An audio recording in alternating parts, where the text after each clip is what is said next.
Je veux entendre personne critiquer, se moquer de Mamelodi Sundowns. Attention, hein. Faire cette performance contre une équipe qui, je le rappelle, est finaliste de la Ligue des Champions face au Real Madrid en 2024, c'est pas du tout anodin, surtout quand on voit les performances des autres pays africains. Mamelodi aujourd'hui 4-3, il mériterait même de faire le match égalité, voire même de gagner dans le contenu. Mais il faut être réaliste, et c'est ce qu'a été Dortmund. Dortmund a cadré 5 tirs, on a mis 4. Mamelodi a dû faire 16 tirs, plus de 8 cadrés, mais uniquement 3 buts. Et c'est la réalité face à une équipe de très haut niveau, avec des joueurs de très haut niveau. Je rappelle Guirassy, Bellingham, Sabitzer, Ben Sebaini. Et je cite que ces noms-là, tu vois. Et je vous montre la fiche stat pour que vous voyez, vous compreniez un peu mon propos. Regardez, on est à 5 grosses occasions du côté de Dortmund, 4 du côté de Mamelodi. Par contre, quand on voit au niveau des tirs globaux, on n'est même pas au niveau des tirs cadrés. On est à 16 tirs du côté de Mamelodi et 8 du côté de Dortmund. Ça démontre le réalisme qu'a fait preuve Dortmund.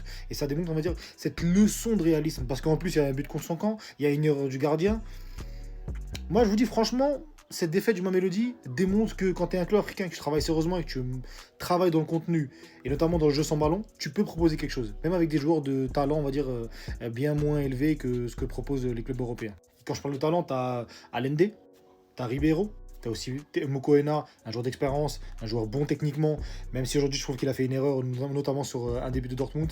Mais tu as quand même du talent aussi à Mamelodi. Au final, c'est pas catastrophique. Parce que quand tu regardes le classement, Dortmund va sûrement se qualifier, je pense, puisqu'ils joueront Ulsan le dernier match. On attend de voir le résultat entre Fluminense et Ulsan. Et le dernier match, c'est Sundowns, c'est-à-dire pas Mélodie, contre Fluminense. Un match qui sera une sorte de petite finale, même si je pense que Fluminense, si elle gagne, elle arrivera avec 4 points, donc un point d'avance. Et je pense pas qu'ils aborderont le match de la même manière.